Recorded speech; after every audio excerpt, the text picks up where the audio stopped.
So that's the song. How did the song come about? I am not a prolific songwriter. I tend to write a couple songs a year, and lately they've all been on piano. So I do know about myself that when I play guitar, I like to do rhythm, and when I play piano, I like to do melody. And I'm trying to merge the two, but so far it seems to be that way. I got the guitar. I opened it up on Saturday. Well, I have to admit, I took a look on Friday night, but I actually played it on Saturday. And I didn't know what to write about. And I was just sitting in a chair thinking, well, here's some nice little chordy things. And then my daughter ran downstairs, and she's very exuberant, and she yelled, "Coffee Stained Love Letter Mocha!" And I said, "Coffee Stained Love Letter Mocha?" And she said, "No!" And I said, okay, well, you know, Coffee Stained Love Letter. Coffee Stained Love Letter. Like the kind of love letter that you would bring out and like pour over in the morning when you're like looking for some sort of inspiration or hope for the day. Coffee stained. It's old. So anyway, that idea kind of stuck with me, and I started thinking about love over time. And then I started, jotting down some words. And I noticed that I was writing images that demonstrate the passage of time, like the slant of sunlight, the lines on your face. So the passage of time over the course of an afternoon or the course of a lifetime.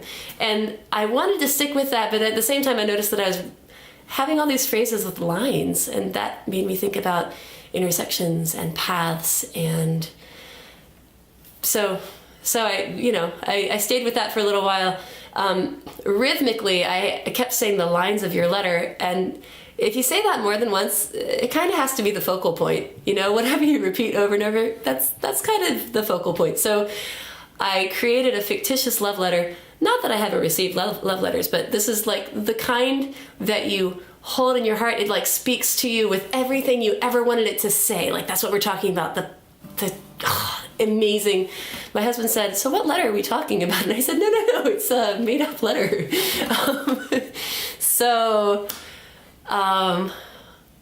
My process is that I sat in my chair a lot and ate chocolate, and sat in my chair and had some coffee and sat in my chair and just turned the phrases over and over and played them. And when that feeling of newness started to kind of get stale, I would jump up and I would run to the piano and I would like play something loud on the piano, or I would sing operatically or loudly, or it's just anything to cleanse the palate and get that other song out so that when I come back to it, it can feel new again. So it's a loud process, and my family said that I was very loud.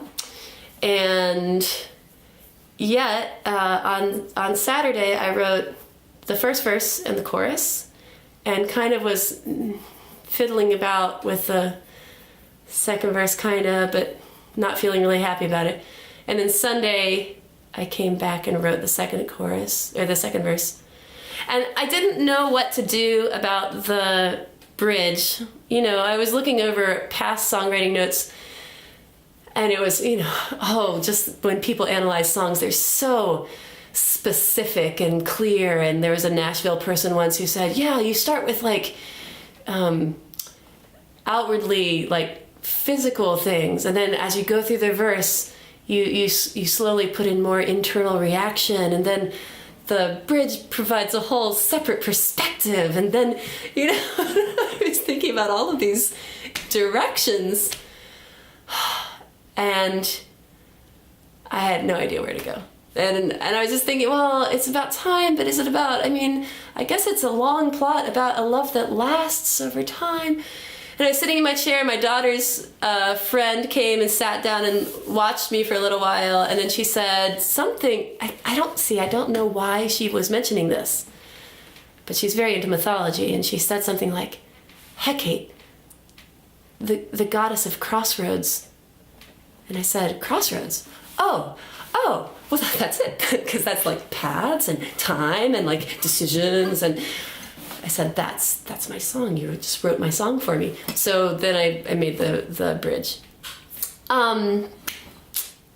The last I'm talking a lot, sorry. The last thing is when I feel stuck melodically, I go to the piano.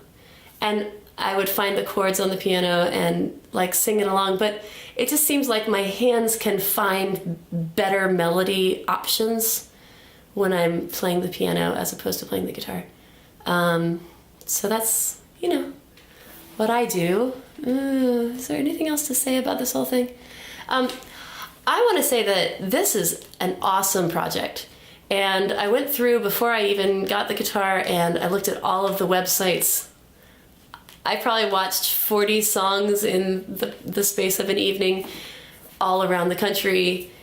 It was amazing. And so it's kind of like you can have an open mic in your own house, you know? It's pretty cool. But I feel like it's a great way to jumpstart. You know, there's a lot of fear going in. When Suzanne handed me the guitar, she said, I know you can do it. You're gonna get a song. I know you can do it. And, you know, I don't think it's my favorite song I've ever written in the world. It's kind of wordy, but it was really fun to write. So you should, and if you're a songwriter who wants that jump start, you should do this. It's really great. So thank you so much, Acoustic Guitar Project. And see you later.